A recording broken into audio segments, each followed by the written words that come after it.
I was born in 1932 during the Depression. A depression was a time when people didn't have jobs, the government was all out of money. You were lucky to make 50 cents a day. You work all day and make 50 cents. But I never did think I was poor. I had a great mother and father. My father was a deacon in the church, and I was drugged at an early age. He drugged me to church every Sunday. I was in church every Sunday, raised with a great family. My mother and my dad was lucky enough. My dad ran a grocery store during the Depression. And people didn't tell children about their birth like now, so I didn't know where I was born. And I asked my neighbor, I said, where was I born, Zanny? He said, back at your daddy's grocery store. And my dad was building the house that I'm living in now. My house I'm living in now is 100 years old.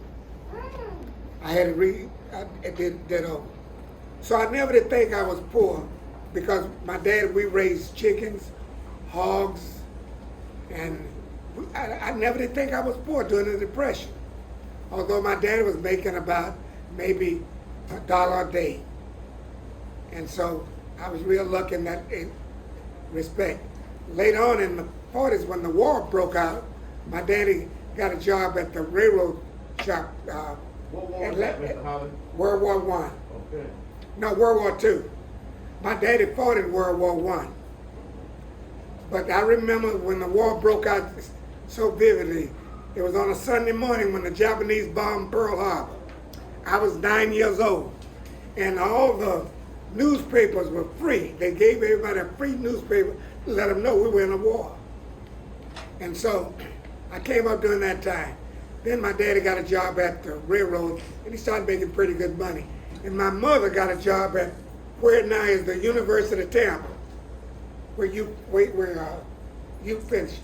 They used to have two hotels there, the Embassy and the Crescent. My mother worked for the Embassy 45 years. I used to deliver clothes over. My mother used to wash and iron. And I used to deliver clothes, and that's how we made it. During the days of segregation, I never did think I was segregated against, because I just felt like I was like everybody else. I got on the trolley cars, I sat at the back, but it didn't demean me at all. What is segregation, Mr. Holley? Segregation meant when black people were not treated fairly. We had to sit in the back of the bus. Well, we didn't have buses then, we had trolley cars. And you had to go downtown, you'd have drinking fountains. They had a colored fountain, white fountain. Our water was warm, theirs was cold. And but Tampa was always a pretty good town. West Tampa was almost integrated because there was a lot of Hispanics living in this area. They lived right next door to each other. In my area, I lived in Belmont Heights. They used to call it the Gopher Holes. I'll tell you about that in a minute. But anyway, I was lucky enough to have some great teachers. I know every one of my teachers' names. I love them all. I loved all my teachers. I can think of them names down. Miss Alexander, Stalwart. They loved us so much, Miss People, Miss Ison. And we didn't have books, and we didn't have a lunchroom. We had to bring our own lunch. And we made it. We made it. And I remember during the World War, we used to let school out. On Fridays, we used to go in the neighborhoods and pick up any kind of iron, tin, so we could melt to make bullets to fight in the war. And then I went to junior high school. I played in the band. We were the first band to play in the Gasparilla Parade. The Gasparilla Parade was segregated. And I built this band. I was the drummer. And my cousin was the drum major. And we were the first band to play we integrated the Gasparilla Parade in 1950. And then when I finished high school, I was a good baseball player. but we didn't have a baseball team. But I used to go and practice with the grown-up guys.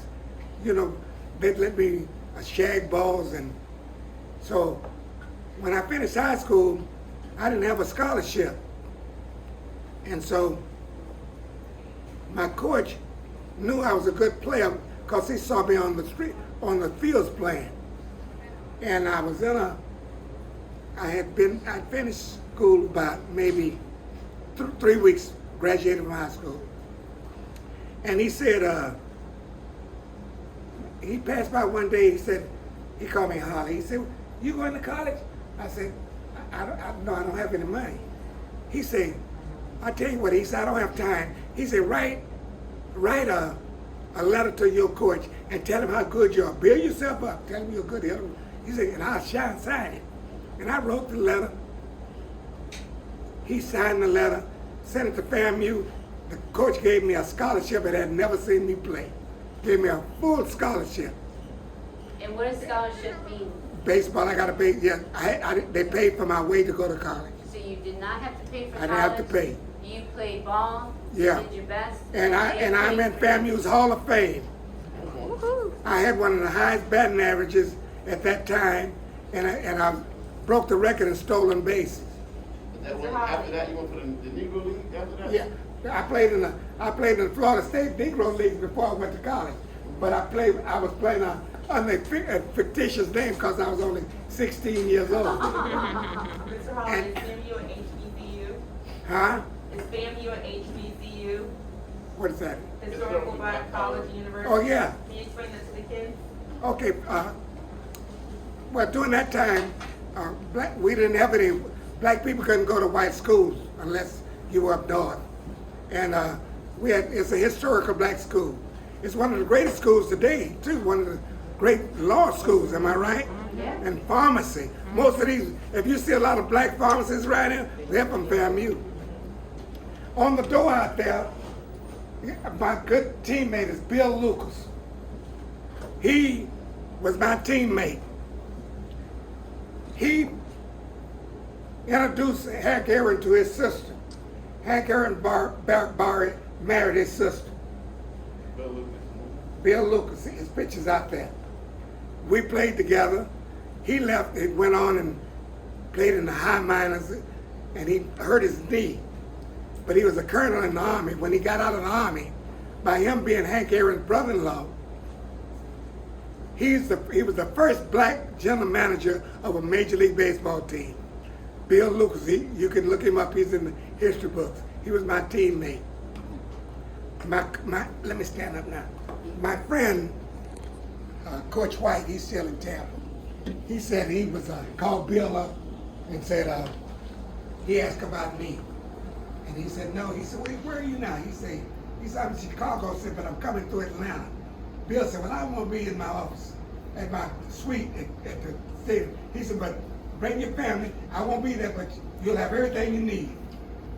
So Coach White said he went there. He went in the suite, and he said they had champagne. He just laid it out for him, that same guy, Bill. And he died with an aneurysm at 57 years old.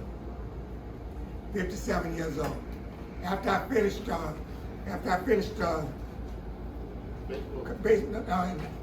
college, I was the first. I signed a minor league baseball contract with the Cincinnati Reds. Minor league baseball, not the big league. The minor leagues.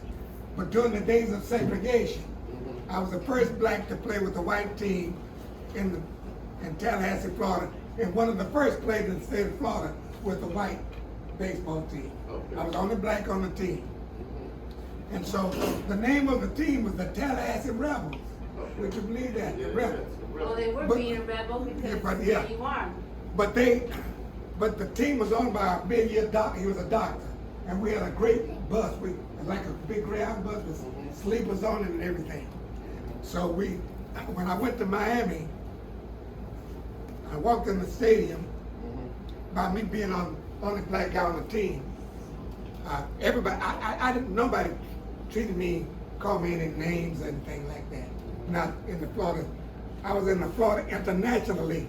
The Havana Cubans were in the league. Havana. Havana, okay. But when Castro took over, they took them out of the league. But here's a little joke for you. When I walked in the stadium in Miami, they were the Miami Marlins too. All the guys were pumping them, doing like this, like you pump it up. Y'all don't know about pumping up tires, do you? Yeah. They don't know that. They You used to have to pump They it. get it, they get it. Yeah, There you go. they were pumping like that. The whole team, the opposite team. And I asked my team, I said, what are they gonna do? He said, man, they pumping your legs up. I had skinny legs. But anyway, they were all nice to me. I left them there in the league fold, and I went to the state of Georgia. I was the first, only 3 black guys played in the state of Georgia in the 50s, and I was one of them. I played with a team called the Douglas Trojans. The Georgia State League, we won the league championship that year. I left from there, and I came back to Florida, and I played with the Gainesville G-Men, only black on the team then. And I left the G-Men, I came, and the last team I played with the St. Petersburg Saints. The Devil Rays wore uniform, throwback uniforms about 10 years ago. And there from there, the Yankees bought the team, the New York Yankees bought the team, so they had to buy me with the team. So they sent me a contract with the top hat and everything. Contract of $350 a month, which was a lot of money for me. And when I went to spring training in Dunedin, the guy said, he didn't even give me a chance. The Yankees wasn't high, didn't have 10 black players in their league. So when they had to buy me, so by me and black, they had to buy me, but when I got there, they just said, we going with the young guy. So that ended my career. But luckily, Jerry, I had an education. Don't stop until you finish college, so you can get a good job no matter what happened. So I had a degree, and so I got a job in Sarasota, Florida. I stayed down there 1 year, and I stayed down there 33 years. I was the first black man to teach in Sarasota County at a white school when they integrated. I taught, he's a hero, one of my students, Michael Bell, was my 6th grade student. He was the first Sarasotan to get killed in Vietnam. And if you ever go to Sarasota on Main Street, they got a big statue of him there, Michael Bell. So I've been here, God has been good to me, and I want all you to remember this. Love your teachers. No, love your parents, mom and dad. Don't get so grown. Obey your parents.